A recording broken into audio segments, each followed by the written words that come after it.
In the hills of Rendezvous, the light so bright, wrapped in a blanket, the guide through the night. Neem Karoli Baba, you make us whole. Baba, you love. नमस्कार साथियों, आज मैं आपको एक ऐसी घटना सुनाने जा रहा हूँ जो मानव समझ से परे है। एक ऐसी सच्चाई जिसने मृत्यु को भी झुकने पर मजबूर कर दिया था। यह कथा है देवराहा बाबा की, उस महायोगी की जिनका आशीर्वाद स्वयं यमराज को भी रोक देता था। यह कहानी सिर्फ एक चमत्कार नहीं, यह विश्वास की शक्ति की कहानी है। यह एक माँ की पुकार है और उस संत की करुणा जिसने ईश्वर को साक्षात धरती पर उतारा। देवराहा बाबा एक ऐसा नाम जो सदियों से लोगों के हृदय में बसा है। कहा जाता है कि वे 100 से भी अधिक वर्षों तक जीवित रहे। कोई नहीं जानता उनका जन्म कब हुआ, कोई नहीं जानता उन्होंने कहां से शिक्षा ली। वे बस गंगा के तट पर मचान पर रहते थे। न वस्त्रों की आवश्यकता, न भोजन का लोभ। उनका भोजन था भक्ति, उनका वचन था सत्य और उनका जीवन था सेवा।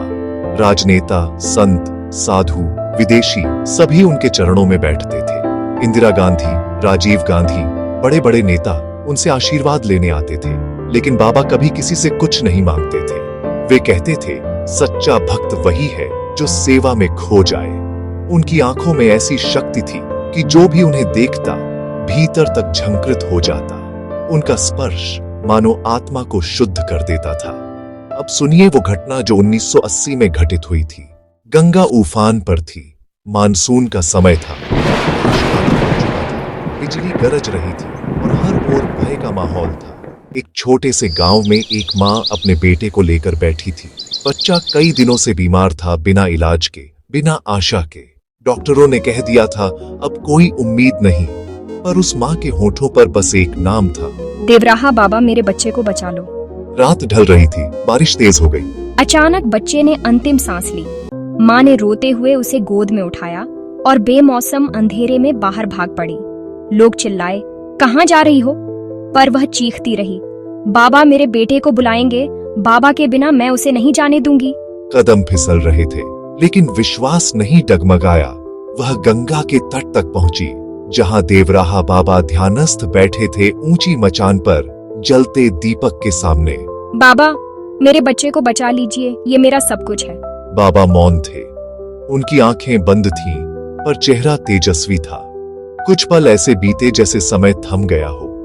फिर बाबा ने धीरे से आंखें खोली, नीचे देखा और मुस्कुरा दिए। उन्होंने कुछ नहीं कहा, बस अपने चरण गंगा में धोए और उन चरणों का जल मां के सिर पर गिरा।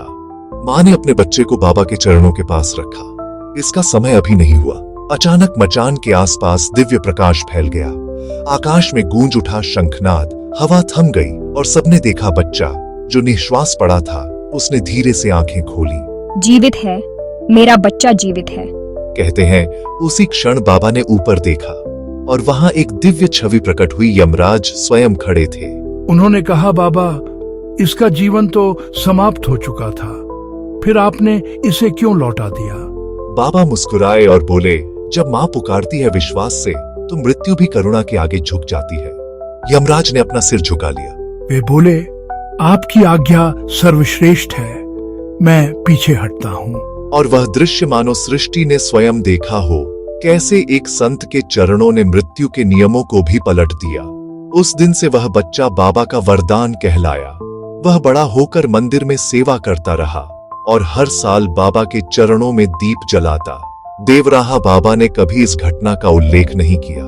वे बस मुस्कुराकर कहते, चमत्कार मेरे नहीं, विश्वास के हैं। आज दशकों बाद भी जब गंगा की लहरें शांत बहती हैं, तो लगता है जैसे बाबा की आशीष अब भी हवा में तैर रही हो। वह माँ अब इस संसार में नहीं, पर उसकी पुकार आज भी गूंजती है, जय बाबा देवराहा। दोस्तों, यही सच्चा चमत्कार है। जब प्रेम, भक्ति और विश्वास मिल जाए तो यमराज भी प्राण लौटा देते हैं। जय बाबा देवराहा। अगर यह चमत्कारी कथा आपके हृदय को छू गई हो तो इसे लाइक करें, अपने परिवार व मित्रों तक पहुंचाएं और चैनल को सब्सक्राइब करें, ताकि देवराहा बाबा के 7 चमत्कार की अगली कथा आप सबसे पहले देख सकें। मैं हूं आपका साथी, फिर मिलेंगे अगले अध्याय में एक और दिव्य चमत्कार के साथ। जय बाबा देवराहा।